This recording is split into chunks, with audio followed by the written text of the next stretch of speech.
Dear student of class 9, I am continuing my lecture on your chapter number 13. Why do we fall in?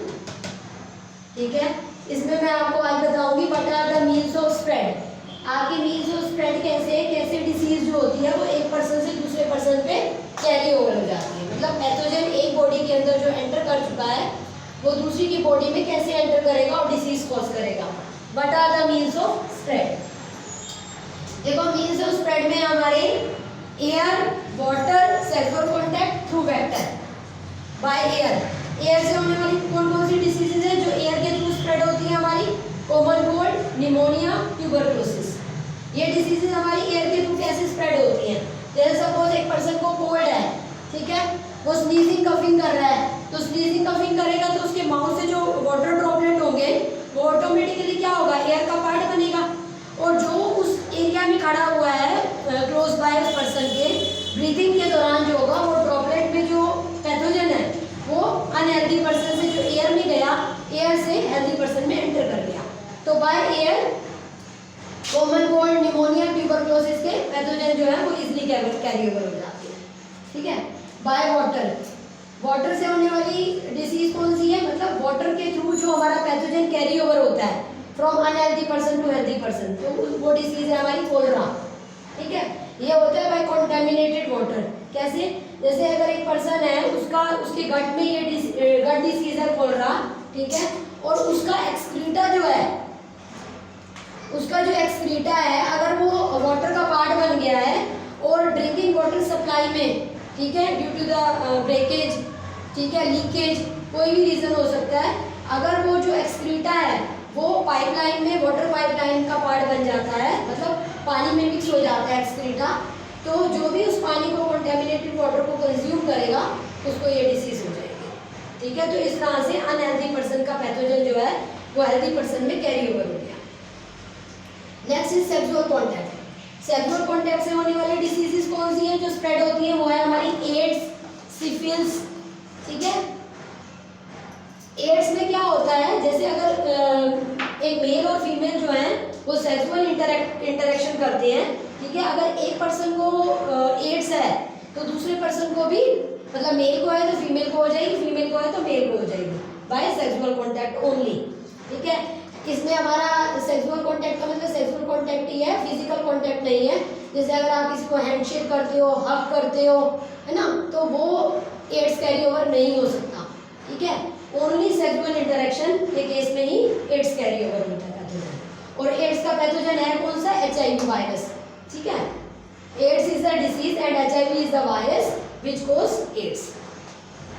अब इसमें specially पूछा जाता है by which method AIDS get spread. By which methods AIDS get spread, तो उसमें एक आ जाता है आपका सेक्सुअल कांटेक्ट, जो भी मैंने बताया, ब्लड ट्रांसफ्यूजन. ठीक है. जैसे अब कई बार क्या होता है, किसी पर्सन को चोट लग गई है, खून गहरा हो गया, उसका ब्लड काफी हद तक बह गया है, तो उसे किसी और पर्सन का ब्लड चढ़ाया जाता है. अगर जिस पर्सन का ब्लड चढ़ा रहे हैं अगर उसको ही एड्स है, ठीक है, और गलती से वो ब्लड जो है वो हेल्दी पर्सन में चला गया, तो वो हेल्दी पर्सन भी इन्फेक्ट हो जाएगा बाय एड्स. ओके. तो बाय ब्लड ट्रांसफ्यूजन. और तीसरा होता है मदर टू बेबी. अगर मदर प्रेग्नेंट है और उसको एड्स है तो वो बेबी के अंदर वो डिसीज ट्रांसमिट हो जाती है. तो these are the three methods by which AIDS get transmitted. Syphilis भी इसी टाइप का ही आपका सेक्सुअल कांटेक्ट से होने वाली डिसीज है. उसके बाद लास्ट है आपका बायोवेक्टर, थ्रू वेक्टर.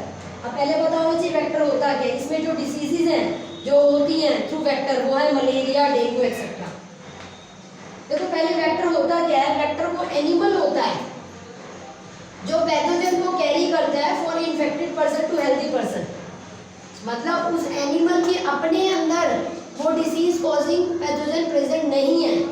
ठीक है. जैसे एक एनाफिलिस मॉस्किटो है, वो एक अनहेल्दी पर्सन को बाइट करने के लिए गया.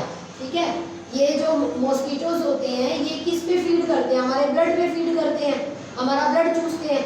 तो अगर एक ऐसे पर्सन पे वो बाइट करने गया जिसको पहले से ही मलेरिया है, ठीक है, तो जब वो उसे बाइट करेगा तो उस अनहेल्दी पर्सन का जो ब्लड होगा वो एनाफिलिस मॉस्किटो के माउथ पे लग गया, जिसके अंदर वो पैथोजन भी आ गया, क्योंकि उसको मलेरिया है, उसके ब्लड में मलेरिया कॉजिंग जर्म है. मलेरिया पैथोजन है, प्रोटोजोआ है जो मलेरिया कोज करता है। ठीक है, अब वो जो प्रोटोजोआ उसके ब्लड के साथ उस एनाफिलिस मॉस्किटो के माउथ पे लगा, जब वो दूसरे हेल्दी पर्सन पे जाएगा, किसी भी उसके बाद हेल्दी पर्सन पे बाइट करने जाएगा, तो वो जो पैथोजन उसके माउथ पे है वो इंजेक्ट, जब वो उसका ब्लड सक करने लगेगा तो पहले वाले का ब्लड जो होगा वो उसके ब्लड में मिक्स हो जाएगा, मतलब अनहेल्दी पर्सन से हेल्दी पर्सन पे प्रोटोजोआ पहुंच गया। तो वेक्टर के अपने अंदर तो वो पैथोजन था नहीं ना, उसने तो सिर्फ कैरी किया है unhealthy person to healthy person, तो दैट इज वेक्टर। तो वेक्टर वो एनिमल होता है जो अनहेल्दी पर्सन से हेल्दी पर्सन तक डिसीज कॉजिंग जर्म को लेकर जाता है, डिसीज कॉजिंग पैथोजन को लेके जाता है। पहले उसने उसको बाइट किया है जो पहले से इन्फेक्टेड है मलेरिया से, फिर हेल्दी को अगर बाइट करेगा तो पहले वाले का ब्लड दूसरे वाले के ब्लड में मिक्स हो जाएगा, मतलब पैथोजन कैरी ओवर हो जाएगा, तो उसको भी मलेरिया हो सकता है। ऐसे ही आपका एडिस मॉस्किटो जो है वो डेंगू कोज करता है, मतलब Aedes mosquito is the vector for dengue and Anopheles mosquito is the vector for malaria. अब आगे चलते हैं। अब देखो, अगर हमारी कोई भी पैथोजन जो है जब हमारी बॉडी के अंदर एंटर करता है, जैसे मैंने भी बताया कि there are different means of spread, air के थ्रू एंटर करता है, ठीक है, कोई पैथोजन बॉडी के अंदर, या फिर वाटर के थ्रू, कंटामिनेटेड वाटर के थ्रू एंटर करता है, सेक्सुअल कांटेक्ट के थ्रू करता है, बाय वेक्टर करता है। अब एंटर करने के बाद, बॉडी में एंटर करने के बाद वो पैथोजन कहाँ पर अटैक करता है, ठीक है, जैसे अब एयर है, एयर के थ्रू एंटर कर रहा है तो हम सांस किससे लेते हैं, या तो नोज से लेते हैं या माउथ से लेते हैं। अगर वो हमारे नोज के थ्रू एंटर किया है तो उसका एक एग्जांपल है बैक्टीरिया कॉजिंग ट्यूबरकुलोसिस, ठीक है, by entering into lungs, nose के थ्रू एंटर करता हुआ वो ट्यूबरकुलोसिस का बैक्टीरिया हमारे लंग्स में चला जाता है और उसको इफेक्ट कर देता है, ठीक है। इसी तरह से अगर माउथ से एंटर किया तो इसका एग्जांपल है बैक्टीरिया कॉजिंग टाइफाइड, ठीक है, और by entering into the gut lining, हमारी गट में जाकर और टाइफाइड कोज कर देता है। तो इस तरह से हमारे माइक्रोब जो होते हैं वो बाय डिफरेंट मीन्स जब एंटर करते हैं। अब जैसे हमारे HIV वायरस की बात करें तो ये हमारे सेक्सुअल कांटेक्ट से स्प्रेड होने वाला वायरस है ना,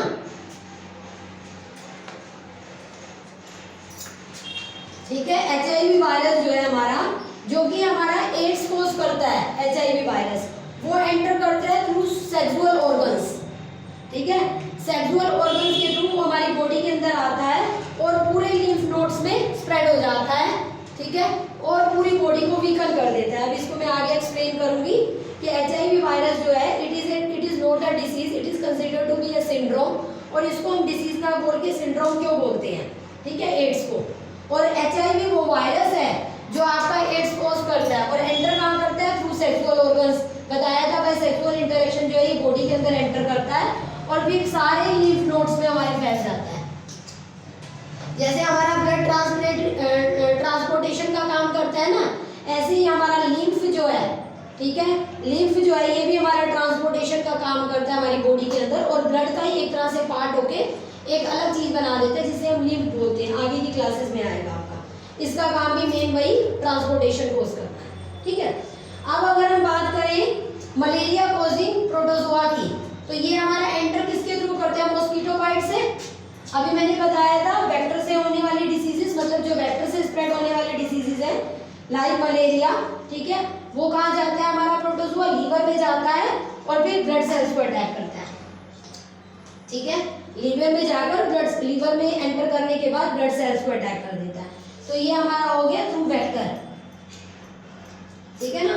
तो इस तरह से अलग अलग मीन से एंटर होता है जब बॉडी के अंदर जो जर्म होता है, जो पैथोजन होता है, बाय एयर जा रहा है, बाय वेक्टर जा रहा है या बाय सेक्सुअल कांटेक्ट जा रहा है, वो उसी के अकॉर्डिंग एक पर्टिकुलर ऑर्गन या पर्टिकुलर टिश्यू को टारगेट करता है और उसके अकॉर्डिंग फिर डिसीज कोज करता है। अब आगे हम ये पढ़ेंगे कि जैसे इन्होंने एंटर तो कर लिया, एक पर्टिकुलर ऑर्गन या पर्टिकुलर टिश्यू को तो टारगेट कर दिया, अब उससे रिलेटेड सिम्टम कैसे बनेंगे हमारी बॉडी के अंदर, जिस ऑर्गन पे अटैक करेगा उससे रिलेटेड सिम्टम बनते हैं। कैसे बनते हैं, अब देखो लास्ट बता रही हूँ बाय वेक्टर का। वेक्टर से जो वायरस एंटर करता है वो हमारे ब्रेन फीवर कॉज कर सकता है, मतलब हमारे ब्रेन पे अटैक करता है और ब्रेन पे अटैक करके ब्रेन फीवर कॉज करता है। तो इस तरह से अब एक पर्टिकुलर माइक्रोब जो है वो किस वे में एंटर कर रहा है और कौन से ऑर्गन या टिश्यू को स्पेसिफिकली टारगेट कर रहा है, उसके अकॉर्डिंग जो है वो डिसीज कॉज होती है। अब अगर एक पर्टिकुलर टिश्यू या पर्टिकुलर ऑर्गन मेरा टारगेट हो गया तो उसमें मेरे सिम्टम क्या क्रिएट होंगे? What are the symptoms created if a particular tissue और particular organ is get targeted? जैसे सपोज अगर लंग्स में जाकर अटैक हुआ है तो किस तरह का इफेक्ट क्रिएट होगा बॉडी के अंदर? बॉडी में ब्रीथलेसनेस होगी, सांस लेने में दिक्कत होगी, कफ होगी। अगर एक पर्टिकुलर माइक्रोब ने जाकर लीवर पे अटैक किया है तो जॉन्डिस हो जाएगा, येलो आईज, येलो स्किन, ठीक है। और साथ में हमें ऑटोमेटिकली जो भूख वगैरह है वो कम लगती है जब हमारा लीवर अटैक होता है तो, ठीक है, मतलब लॉस ऑफ एपेटाइट बोल सकते हैं जैसे आप। उसके बाद अगर हमारा ब्रेन टारगेट हुआ है तो उस केस में हेडेक होता है, फिट्स, दौरे वगैरह पड़ना, अनकॉन्शियसनेस मतलब बेहोश हो जाना, ठीक है। तो these are the symptoms which are created if this particular organs are get targeted. अब देखो ये तो हो गई बात कि अगर एक पैथोजन ने जो है वो एक पर्टिकुलर ऑर्गन या पर्टिकुलर टिश्यू पे टारगेट किया है तो क्या डिसीज हो सकती है और कौन से सिम्टम्स क्रिएट हो सकते हैं। अब अगर हमारा जो इम्यून सिस्टम है वो एक्टिव है, ठीक है, if the immune system is active, तो उस केस में क्या होता है, जब भी हमारी बॉडी के अंदर कोई भी फॉरेन बॉडी एंटर करती है, ठीक है, जब भी हमारे बॉडी के अंदर कोई भी फॉरेन बॉडी एंटर करती है, कोई भी पैथोजन एंटर करता है, तो हमारा जो इम्यून सिस्टम है ये अपने आप को एक्टिवेट कर लेता है।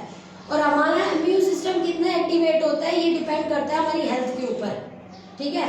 अब डेली लाइफ में बात की जाए तो एयर के अंदर बहुत माइक्रोब है ना, तो हम उन्हें एंटर होने से रोक थोड़े सकते हैं, या वाटर है, ठीक है, मतलब पानी के अंदर कोई ना कोई जर्म जो होता है वो उसके थ्रू हमारी बॉडी के अंदर एंटर कर जाता है। ऐसे ही मॉस्किटो हमें हर वक्त बाइट करते रहते हैं, तो हमारी बॉडी के अंदर पैथोजन तो एंटर करते हैं, क्या हमेशा हमें डिसीज हो जाती है? हर वक्त तो हमें डिसीज नहीं होती ना, तो उसका रीजन है हमारा एक्टिव इम्यून सिस्टम। अगर हमारा इम्यून सिस्टम एक्टिवेट हो जाता है उस पैथोजन को किल करने के लिए, और पैथोजन जो होता है वो ऑलमोस्ट किल हो जाता है, जब तक एक पर्टिकुलर माइक्रोब हमारी बॉडी में मल्टीप्लाई ना हो जाए एक राइट अमाउंट में, तब तक वो डिसीज कॉज नहीं कर पाता, ठीक है। तो इन्फ्लेमेशन, देखो इन्फ्लेमेशन क्या होता है, inflammation is the recruitment of the cell to the affected tissue और organ to kill the microbe by active immune system.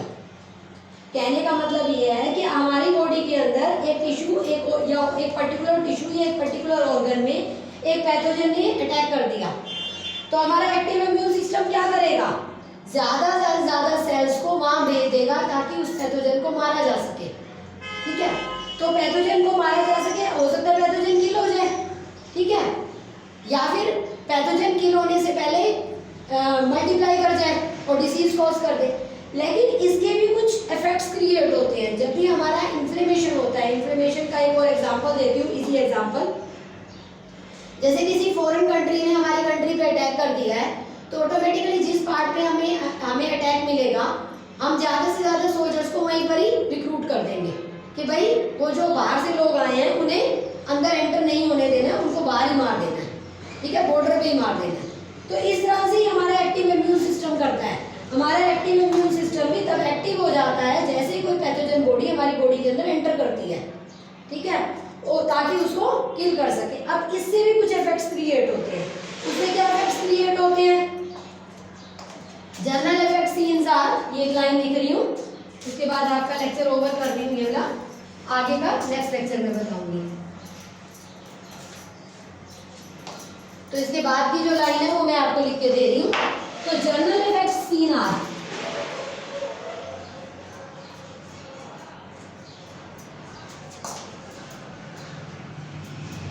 वो कौन कौन से होते हैं जो इन्फ्लेमेशन की वजह से क्रिएट होते हैं, ठीक है, ड्यू टू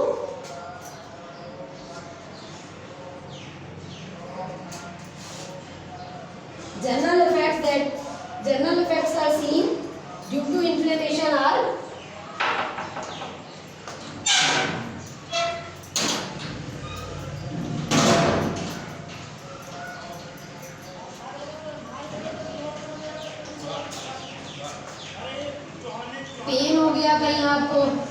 स्वेलिंग हो गई या फिर फीवर हो गया। तो ये कुछ जनरल इफेक्ट्स हैं जो साथ में दिखते हैं हमें जब भी कोई पैथोजन एंटर करता है और इन्फ्लेमेशन होती है तो हमारी बॉडी के अंदर कहीं पेन, स्वेलिंग या फीवर क्रिएट होता है। तो आज का लेक्चर आपका यहीं कर दिया, आपने इसे वेल प्रिपेयर कर लेना, नोट्स बना लेना और